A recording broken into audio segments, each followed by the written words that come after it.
Good morning, the joy of love. Welcome to Radio Maria Ireland. Father Eamonn with you here. Lovely to have your company as always here on Radio Maria Ireland, and thanks for sharing with us in this Chatechesis.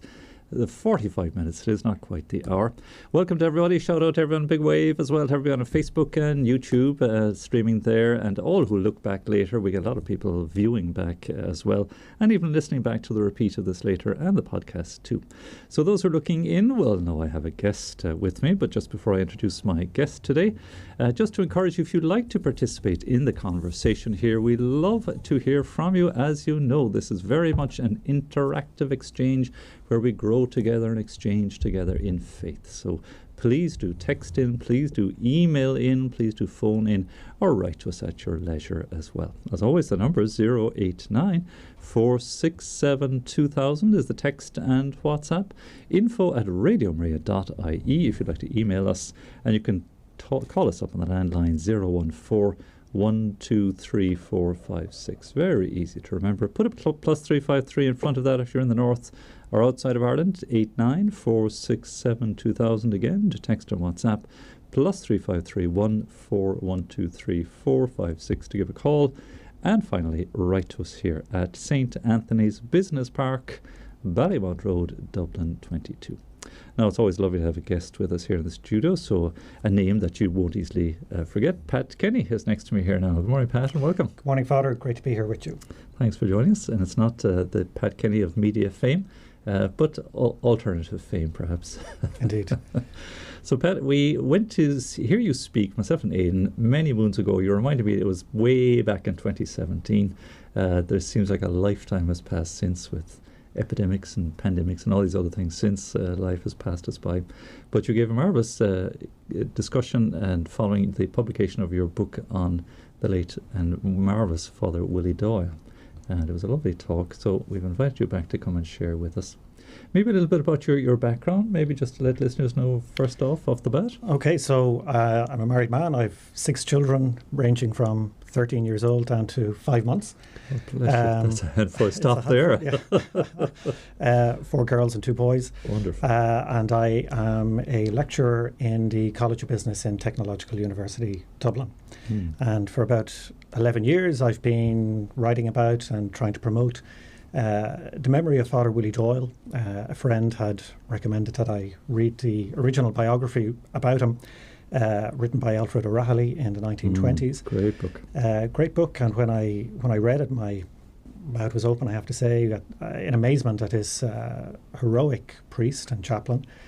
He was from Dalkey, which is about 2 miles from where I live. So, he's someone who's very local to me.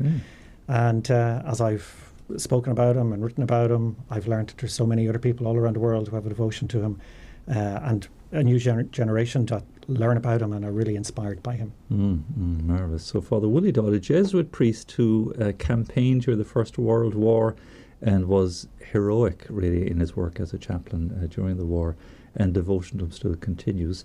Tell us a little bit about your book that you have, I'll show it to the camera and put it in front of the camera too.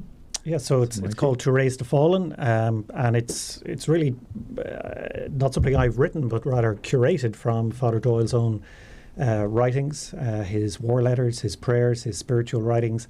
We're very, very fortunate that a lot of his primary source material is still available. The war letters he wrote to his family, and also his private spiritual diaries that give us a really interesting insight into his soul, and to how he grew and was transformed as a man and as a priest himself. So it was published by Veritas in 2017, published by Ignatius Press in the US in 2018, and I know there are some people looking at getting translations done in other languages.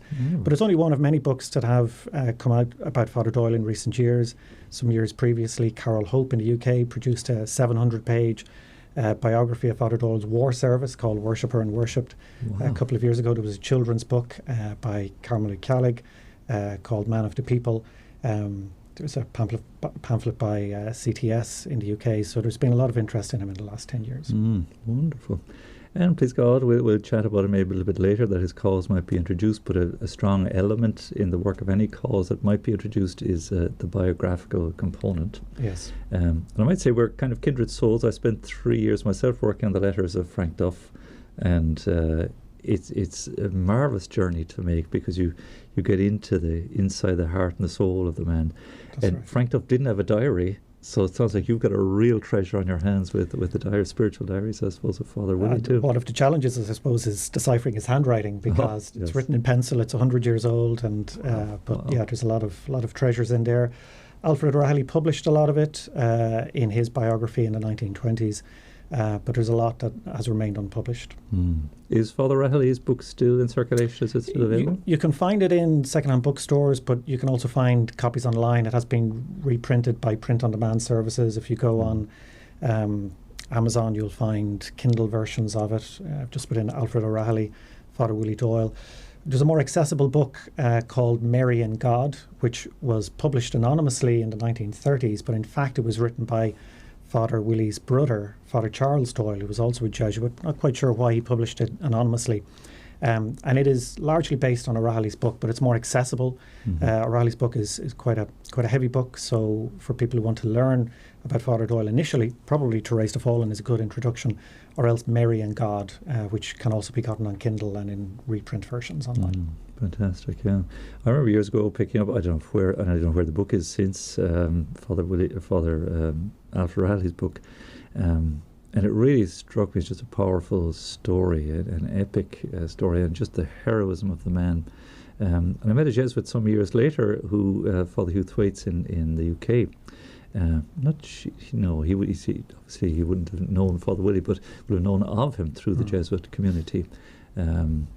And his impression to me was that he was quite austere in his own penances, was just the way he reflected on it.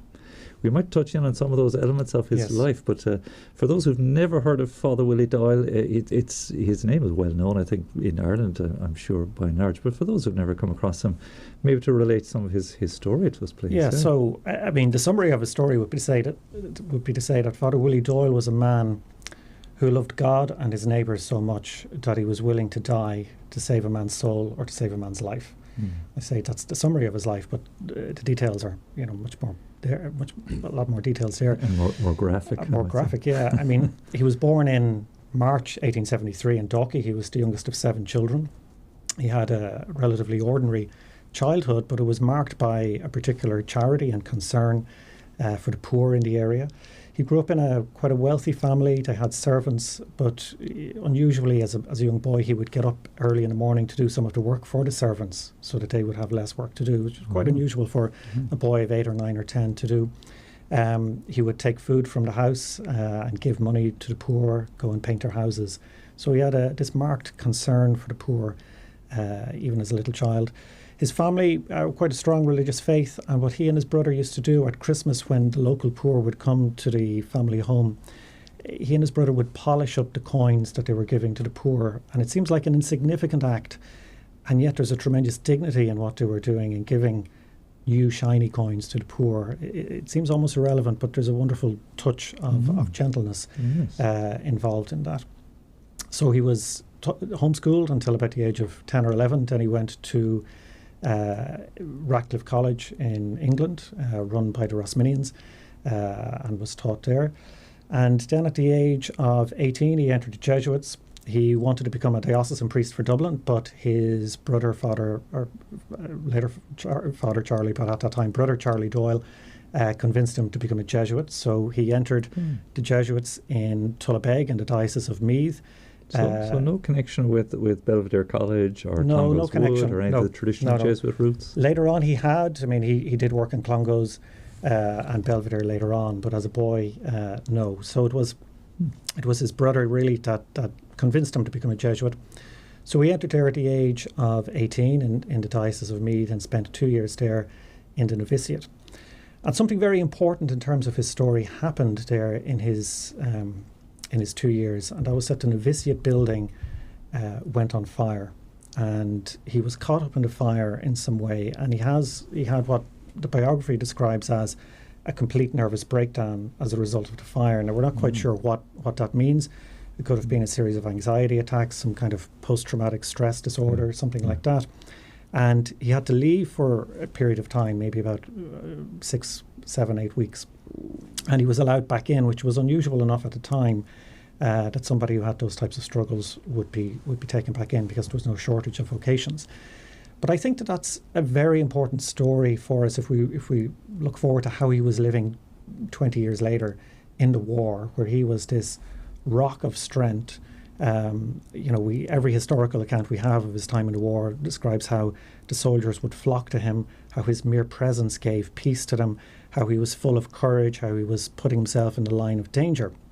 And so we see in Father Doyle's life this tremendous transformation from a teenager who had a nervous breakdown in a fire to being this rock of strength. And I think that's a wonderful example for us today, because to so many people, we have a greater awareness of how people struggle with mental health, struggle with anxiety and depression, especially many young people. And I think Father Willie Doyle is a tremendous example of how healing is possible, and I think a tremendous intercessor for people who have struggles in that area. Yes, so very relevant for us today. To pray through his intercession, privately, of course, for the time being. Yes. And something very significant also happened when he was there in the novitiate, and that is that he offered his life to Mary as a Jesuit martyr. So in his private diary, we find the following note written on the 1st of May 1893, when he was 20 years old. He says, "Darling Mother Mary, in preparation for the glorious martyrdom which I feel assured you are going to obtain for me, I, your most unworthy child, on this the first day of your month, solemnly commence my life of slow martyrdom by earnest hard work and constant self-denial. With my blood I promise you to keep this resolution. Do you, sweet Mother, assist me and obtain for me the one favour I wish and long for, to die a Jesuit martyr." Extraordinary. He was 23. He was 20 at the time. 20. And what year? 1893. 1893. Yeah. So essentially, the remainder of his life was living out that, life of hard work and constant self-denial. And he had an awareness of that offering all through his life. I was looking back at one of the letters he wrote home just 2 months before he died, and he was describing some of the dangers to his father. But he said, "Look, I've no fear, because I offered my life many years ago."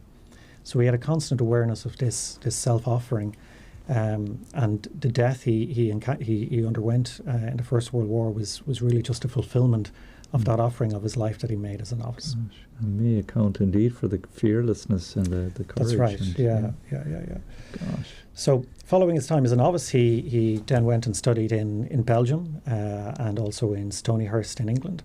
Spent time in Clongowes and in Belvedere. And when he was in Clongowes, he founded the Clongowes Union and the Clongonian newspaper. So he had a big impact in the history of those colleges.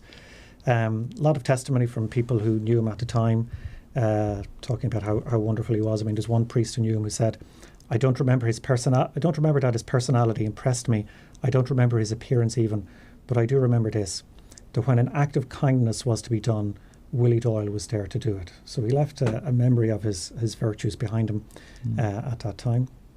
He was ordained in July 1907 in the same ceremony as Blessed John Sullivan. So the two of them were ordained together on the same day. And where would the ordination So they were place? ordained in Milltown Park in Dublin. I think there was about 7 or 8 ordained on that day, but the two of them together in the same class, as it were. And interesting what he wrote in his diary on the morning of his ordination. He said, "My loving Jesus, on this the morning of my ordination to the priesthood, I wish to place in your sacred heart, in gratitude for all you have done for me, the resolution from this day forward to go straight for holiness. My earnest wish and firm resolve is to strive with might and main to become a saint." So this very strong drive for holiness is there even from the day of his ordination. Would that have been influenced by his formation? That particular priest I mentioned, Father Huthwaite, he was a convert from the Church of England and became a Jesuit after the war. And he was in a prison camp in Japan with the Japanese Second World War. But he described his formation with the Jesuits as worse than being a prisoner. Okay, right. But was that the order of sort of Jesuit formation? Like was tough, it would have been tough. I think a lot of religious life formation would have been tough back then. We've gotten used to a lot of luxuries in the life that we have now. So whenever we look back on how people lived 100 or more years ago, we have to remember that they were used to tougher things. I mean, if you read St. Ignatius, when the spiritual exercises, and he talks about mortification, he says, okay, you can discipline yourself, but don't go down to the bone. You know what I mean? These yes. we have to read everything in context. Beating yourself so that it hurts. Yeah. So we have to read things in the context of the time. Sure. But I mean, there was a tremendous desire for sanctity in the religious culture of the time. I mean, I don't think Father Doyle was unique in that. After his diaries were published, after he died, we do know that a lot of other Jesuit priests destroyed their diaries. I mean, Father Willie had left his diaries in Rathfarnham Castle, went off to the war, and he'd left a note in them saying, "Please destroy in case I'm killed." They weren't destroyed, and they were published. So it seems that other Jesuits did take the step to destroy their private diaries before death in case they were published afterwards. So there could have been many others who had similar types of aspirations. Wow. But it sounds kind of maybe a bit extreme from our perspective, or not? It's a kind of self-immolation or sort of giving of oneself that is extraordinary. We don't really hear these things nowadays. I mean, it is true that, and we could talk about it a bit later, that Father Doyle did live a life of fairly intense asceticism, but it was private. He didn't parade it around. I mean, we only know about it because he wrote private notes about it. But he had permission for all of that. We have absolute historical proof that he had permission from the provincial, from his confessor. And he never recommended that others took on harsh penances. I mean, his recommendations to others were always do your duty, and do your duty well, and do it with love. And to some extent, the smaller the penance you do, the better, so long as you're consistent in it and you do it with love. So while he himself lived a tough life, it wasn't something he paraded or promoted to others. It's something he discerned himself was unique to him. Interesting. In Milltown, if there was sort of 7 or 8 vocations or ordinations, 1907, it suggests that there was quite a plethora of vocations coming through. Yeah, there were. I mean, you know, and Father Doyle himself did a lot to promote vocations. I mean, he wrote 2 best-selling pamphlets, Shall I Be a Priest and Vocations. There's available on my website about him, fatherdoyle.com. You can find me there. And they sold in the tens of thousands in his lifetime. He did a lot of work to promote vocations. It was at a time when there was no shortage of vocations in Ireland. So very often he had to find places for vocations in the UK, in the US, in South Africa, and Australia, because it was just hard actually to place someone who had a vocation. There were so many in Ireland. But I know even today his example is promoting and inspiring vocations. I know this year of 2 individuals, not even necessarily in Ireland, I won't say too much about them, but who are entering religious life because of his example and because of his writings. I also received a letter a number of years ago from a priest in the UK who had been a soldier in the Second World War, and his chaplain had given him one of Father Doyle's pamphlets about the priesthood, and he read it and decided to become a priest as a result. And some years later he met the chaplain and he said, "I want to thank you for giving me that pamphlet. It's the reason I'm a priest." And the chaplain said, "Well, that's interesting. I know at least 11 other soldiers to whom I gave the pamphlet who became priests." Wow. So Father Doyle's example and his writings had a huge impact in the flourishing of vocations in Ireland and elsewhere into the middle part of the 20th century. Wow, extraordinary. And again, my little passion in the same way is for Frank Duff. Frank Duff would have graduated into a sort of Jesuit influence in the early 10s. Let's say in 1913 he would have joined the St. Vincent de Paul and got into there was a Father Brown was his spiritual director up until the 1930s. And Frank's own sort of spirituality would have been grounded in a Jesuit. Of course, he went to Belvedere College himself too. I think it was Michael Brown. Was it Father Michael Brown? Michael Brown, who was the novice master of John Sullivan. Okay. And I think he may have had some role in Father Doyle's formation as well. But Father Michael Brown was very famous himself. There's a biography written about him. Yeah. I wouldn't mind tripping across that now, just to overlap with Frank. Fascinating. And of course, O'Reilly's biography of Father Doyle, and Father Doyle himself is mentioned, I think, 2 or 3 times in the Legion Handbook. Yes, of course. Awareness of him there. The influence is there. Yeah. And indeed, Frank's little publication, Can We Be Saints, his first one is very strongly Jesuitical. It has sort of Ignatian tones written all over it too. It's most extraordinary. We've here on Radio Maria, we've entered into depth really with the Ignatian Adventure, and there's a strongly Ignatian priest, Father Gallagher. His book has been reviewed this afternoon. 33-day consecration, all these things, you know. But it sounds like Father Willie just really talk about handing yourself over to... It seems like extraordinary length or just a depth there.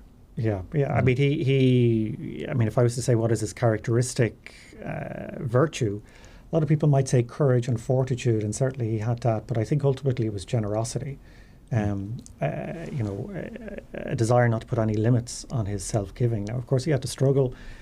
He was weak like all of us. He had his defects. We have a good insight into what those defects were. For example, he was a bit headstrong, a bit short-tempered, a bit impatient. And that goes hand in hand with the zeal that he had. He was very, very zealous. So people who are very zealous and have a strong sense of leadership do tend to have, on the flip side of that coin, a little bit of impatience, a little bit of hot-headedness. And what we can see throughout his life is how he really tried to rein that in, tried to control it, to the point where in the trenches he kind of made himself the slave of everyone else. He had an orderly or a servant who wasn't necessarily very competent. He would wash his clothes or his boots in a cesspool. Willie wouldn't complain about it. He describes on one occasion, my orderly has made a tea that has washed the body of several dead German soldiers. But we view it as an opportunity to grow in humility. So we see this transformation throughout his life, really based upon the Ignatian principle of fighting against his defect and trying to acquire the virtues contrary to what that defect was. Yeah, amazing. If you just joined us, I'm speaking with Pat Kenny. Pat is the editor of a lovely book there, To Raise the Fallen. Some of the letters of Father Willie Doyle, Jesuit priest, who died in the First World War. So do please get in touch with us again, 089 467 2000 to text, email info@radiomaria.ie. Drop a comment here as well if you wish on the video for our YouTube and Facebook live sources as well. And any experiences, maybe you've have a story or an intercessory moment, let's say, with Father Willie. All of these things add into the possibility of introducing his cause, which is not an uncomplicated process. We might chat too about that after a little piece of music. But again, just an extraordinary life, and as you're saying, Pat, incredible influence, even the area of vocations alone, whatever about in his military experience. Yes, exactly. Maybe a little bit about the First World War by way of an introduction, and we'll pause for a little piece of music then and come back and... Okay. So Father Doyle volunteered as a chaplain for the First World War in 1914, so he'd been ordained for about 7 years at that point. Now, he was quite well known even in Ireland by the time he had volunteered as a chaplain, because he was on the mission team, Jesuit mission team, travelling around Ireland and also the UK to some extent, preaching at missions, giving retreats in religious houses. He did a lot of other things that we could talk about. He helped found the Poor Clare Convent in Cork City. Did a lot of work to promote the missions. He was on the council of something called the League for Priestly Sanctity. I'm not quite sure what exactly it did, but his concern for priestly holiness was very important. He tried to set up retreats for working men. That was a big, big concern of his. So he was an innovator at a time when retreats were seen as something purely for priests and nuns. He was really trying to get working people, lay people, to go on retreats. And he encountered a lot of opposition because that was something so new and so novel. And it came about after his death. He didn't live to see it. There's a lot of innovative things that he did. But then when the opportunity to serve in the war came up, he put himself forward, and he did so, I think, for two reasons. Number one, because he could work with those working men. That's people he had a real concern for, just ordinary Irish working men, number one. And then number two, he describes how being in the war would give him an opportunity to suffer for Christ and really to put himself out there. He had wanted to go to the Congo as a missionary. He wasn't chosen for that work. So working in the First World War was a step towards that type of missionary life in which he put no limits on what he was willing to give and do. Being an average missionary in an African country, would probably a stroll in the park compared to the First World War, which is... It's not easy. It's not easy. Horrific stuff, Yeah. really. Yeah. So we'll rejoin the conversation. We'll take a musical little interlude here. Again, an opportunity for you if you'd like to drop a message here on Facebook or YouTube. Or again, text 089 467 2000, email info@radiomaria.ie. Give us a call on the landline as well, 014 123456. So we'll continue our conversation with Pat Kenny on Willie Doyle after this brief musical interlude.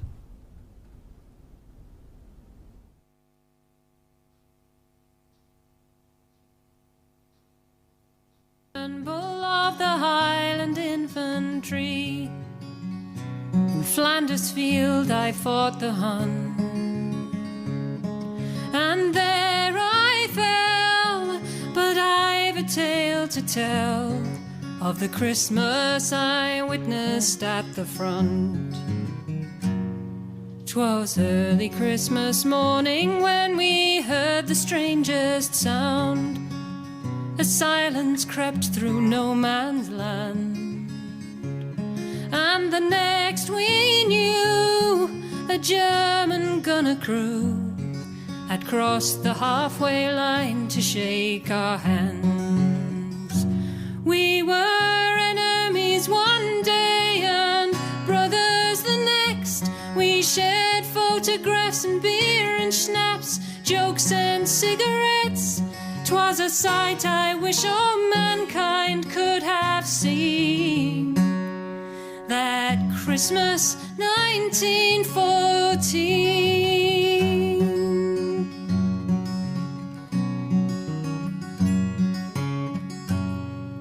For 3 days we played football, 3 nights we drank and sang, till it came time to say farewell.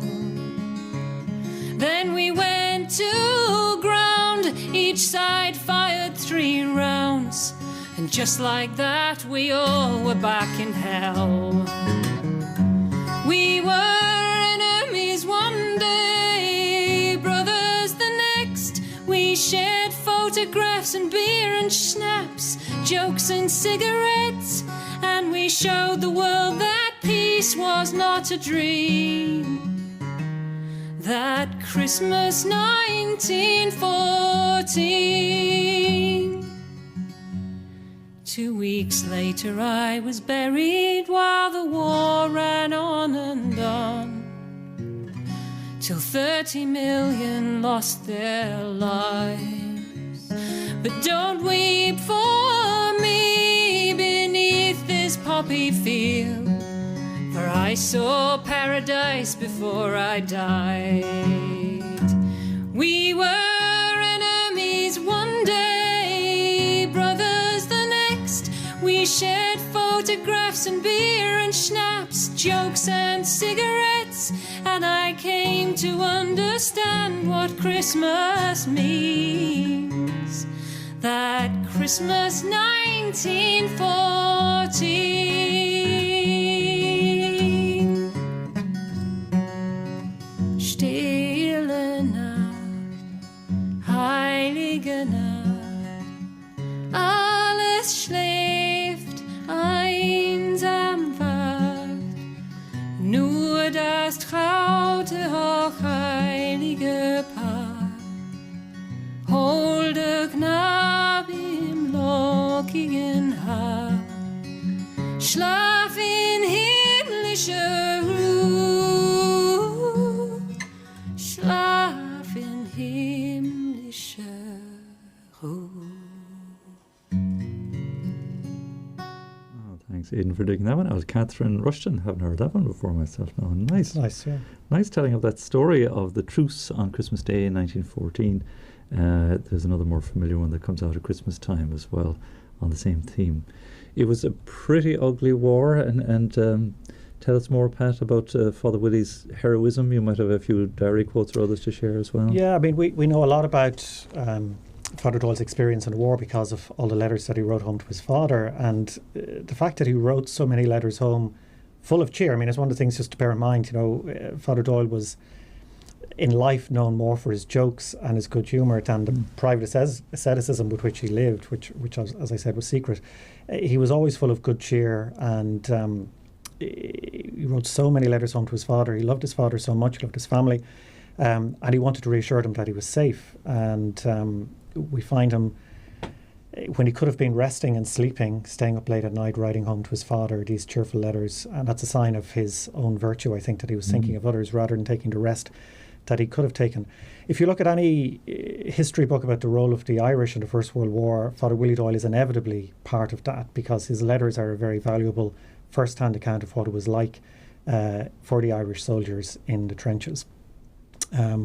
He describes, the cold, the rain, the mud, the heat, the vermin, the fleas. I mean, he describes on one occasion, we have rats and fleas by the million, innumerable flies which eat the jam off your bread before you can get them into your mouth, smells wondrous and varied, not to speak of other unmentionable things. There was one occasion in 1916 when his sister-in-law sent out a Christmas pudding to him, and he thought, this is great, we'll save this for Christmas Day, and he put it aside in the dugout, and they came to it on Christmas Day, and they discovered that the rats had gotten into it and eaten their way into the middle of the pudding. But such are the difficulties of trench life that he and the soldiers ate whatever was left of it. It's horrific to think of, but that's a sign of how much suffering there was there. But he describes being woken up on multiple occasions with rats crawling over him. Apparently when rats crawl across you, they clench their claws as they go over you. They don't just pad their way over. No, it doesn't bear thinking about. So really, really horrific. But he willingly offered up that. And, a very significant part of his story as well is that the last thing he wrote in his private diary, which was about 2 weeks before he was killed, was that he offered up all of those sufferings in the trenches in reparation for the sins of priests. And that makes him a very, very significant figure for us today in Ireland as well. Yes. How much more that means to us, this reparation for the sins of priests and the need to make up for that. But the role of a chaplain, I suppose, ultimately was to help the men to hear their confessions, to give them the last rites, to go out and save them if they were in no man's land, or at least to anoint them, to bury the dead, to write to their families and to help them. So we have a lot of very, very moving accounts from Father Doyle's diaries and letters.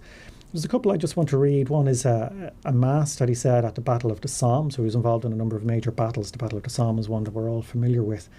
And he describes a mass he celebrated there. And he says, by cutting a piece out of the side of the trench, I was just able to stand in front of my tiny altar, a biscuit box supported on 2 German bayonets. God's angels, no doubt, were hovering overhead, but so were the shells, hundreds of them, and I was a little afraid that when the earth shook with the crash of the guns, the chalice might be overturned. Round about me on every side was the biggest congregation I ever had, behind the altar, on either side and in front, row after row, sometimes crowding one upon the other, but all quiet and silent, as if they were straining their ears to catch every syllable of that tremendous act of sacrifice. But every man was dead. Some had lain there for a week and were foul and horrible to look at, with faces black and green. Others had only just fallen and seemed rather sleeping than dead. But there they lay, for none had time to bury them, brave fellows, every one, friend and foe alike, while I held in my unworthy hands the God of battles, their creator and their judge, and prayed him to give rest to their souls. Surely that mass for the dead, in the midst of and surrounded by the dead, was an experience not easily to be forgotten. So very, very moving scene there. It brings a tear to the eye when, thinking of so much suffering there. There's one episode also this week, 104 years ago. He died on the 16th of August 1917. So the 10th of August 1917, something that's very moving, and when I read it really explains a passage in the Gospel that I've never really understood what Pilate meant, and I think perhaps Father Willie captured it here. He says, describing a soldier, he said, he opened his eyes as I knelt beside him. Father Doyle, he whispered faintly, and then motioned me to bend lower, as if he had some message to give. As I did so, he put his 2 arms around my neck and kissed me. It was all the poor fellow could do to show his gratitude that he had not been left to die alone, and that he would have the consolation of receiving the last sacraments before he went to God. Sitting a little way off, I saw a hideous bleeding object, a man with his face smashed by a shell, with one if not both eyes torn out. He raised his head as I spoke. Is that the priest? Thank God, I am all right now. I took his blood-covered hands in mine as I searched his face for some whole spot on which to anoint him. I think I know better now why Pilate said, "Behold the man," when he showed our Lord to the people. So Very, very moving. Very profound.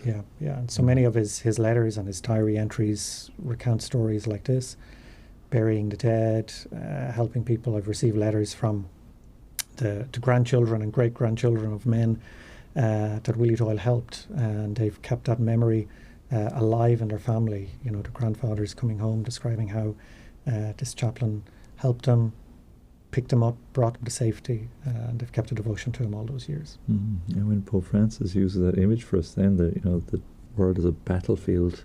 That really strikes home. It is as ugly as that at times. Yes. And God's grace is as needed as ever as it was on the Battle of the Somme and all these other.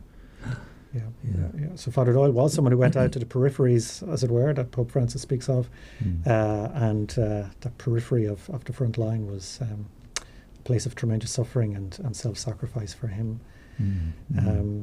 He himself died on 16th of August 1917 when 2 of his men were captured out in no man's land, which is the space between 2 trenches, and he went out to bring them to safety, and all of them were hit by a shell.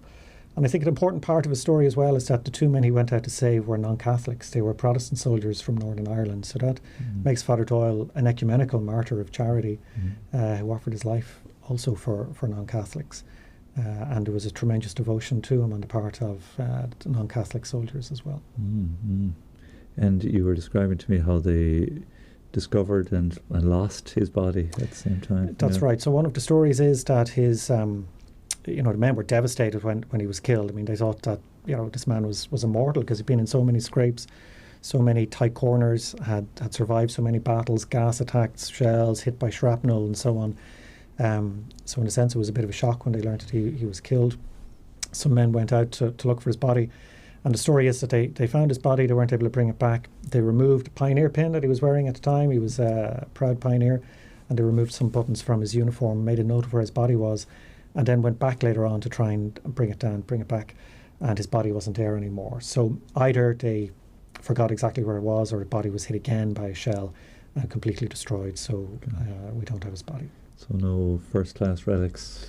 There are some snippets of hair that he were taken from him as a child, but normally as a body, there's no first-class relics or shrine that one might have. So, written place to go, perhaps, unless the battlefield. Where exactly would he? So he was killed around Ypres in Belgium, not too far from Ypres, a place called Friesenberg. It's in the Diocese of Bruges. Very moving place to visit. It's near Tyne-Cop Memorial. A lot of museums and so on there. Very, very moving to go and see a place where so many men were killed and slaughtered. Father Doyle, of course, did not love the war. I think that's an important thing to say. He longed for peace.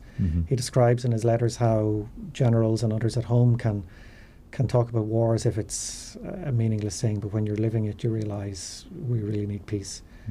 So he was a man for peace, but he was there, not promoting the war, but helping everyone who was suffering. He also helped wounded German soldiers. He helped prisoners. So he had a universal charity, and he was just there to be a presence of light and love in the midst of so much darkness. So his prayer was answered, or his consecration, or his offering of his life. His offering of his life was accepted. After his death, there was a huge outpouring of love and devotion to him. His friend Alfred O'Reilly, an interesting man in his own right, wrote a blockbuster biography of him, as we discussed earlier. It was translated into all the major languages. Was that presumably after he became a Jesuit? Because Alfred O'Reilly wasn't he president of UCC? He was president of UCC. He was also a senator. He spent time in prison. He had been a Jesuit and left, got married, became a professor of mathematical physics, president of UCC. After his wife died, he became a Holy Ghost father. But it was as president of UCC, I think, that he wrote that book. So he was in his 30s when he wrote that amazing biography, a really classic book. But by the 1930s, the Irish Jesuits had received over 50,000 letters from people all around the world expressing devotion to Father Doyle, asking for relics, reporting favours. So we know that there are over 6,000 letters alleging favours through Father Doyle's intercession from literally all over the world. I mean, there's not just in Ireland, and from every walk in life. I mean, there's letters from Chinese boys, there's letters from European royalty, and everything in between. And recent letters too? And recent letters, I mean, I certainly through the website fatherdoyle.com get requests for prayers and emails reporting favours. So there is certainly ongoing devotion and growing devotion. In the 1930s, there was discussion about whether there should be a cause for Father Doyle, but in the 1930s as well, Father John Sullivan had died, and there was a lot of devotion to him as well. So, and there were others like Father Michael Brand, there was a lot of devotion to him as well. Father James Cullen, founder of the Pioneers. So at that particular bit of competition, a bit of a competition. So at that point in history, there were a lot of very, very holy, well-known Jesuits. And the decision was taken in the 1930s to leave Father Doyle's cause to Providence. You know, the note is left in the file. We'll let it sit and see what Providence brings up. And I and many other people think that, you know, that moment of providence may have come. There is a growing devotion to him. There are aspects of his life that have more resonance for us now than perhaps 100 years ago. The fact that he was in the First World War in the British Army was somewhat controversial perhaps in the 30s. Less controversial for us now. We've reconciled that part of our history. Father Doyle was a nationalist and, you know, believed in home rule, and that was part of why so many Irish men went and fought in the First World War. But I think his offering of his life in reparation for the sins of priests, I think the fact that he was an ecumenical martyr of charity, I think that example of how we overcame mental health challenges as a young man, I think all of that speaks to the generation in which we are now and makes him a very, very relevant and compelling figure. And that devotion is not just in Ireland, it's certainly in the UK, certainly in the US and elsewhere. Unfortunately, our time has escaped us, and I had a whole bunch of questions I'm dying to ask as well. But a fascinating topic, and again, I'm just fascinated at the overlap with Frank Duff too, and there's so much other really areas to be looked at. So just really commend you on this wonderful work, and it's a great, I know myself with Frank Duff, it's a great adventure discovering a great saint in waiting like this and making it known and seeing the influence. Extraordinary. So again, the website and the book, maybe to give a final mention. So the book is To Raise the Fallen, published by Veritas. Also, for anyone watching from the US, published by Ignatius Press. But as I say, I'm not here necessarily to promote one particular book. There's a lot of other materials out there. And you can find a lot of resources on website fatherdoyle.com.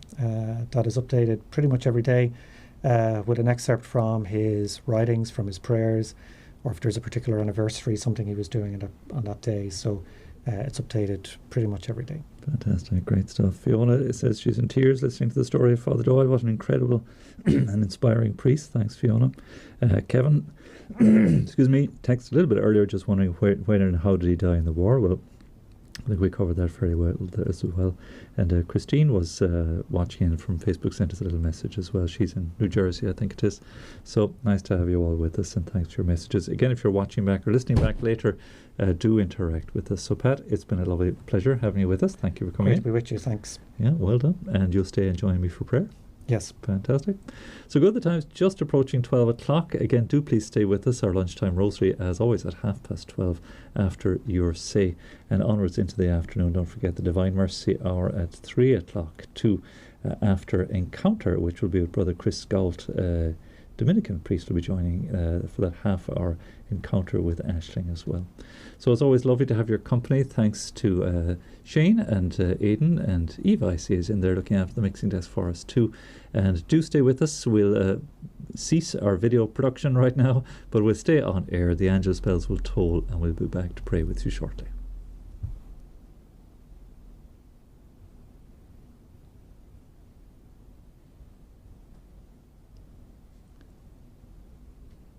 No, I'm not getting any connection here to the on-air studio. I think their ears must be tuned in elsewhere. So it's time to go to our Angelus bells.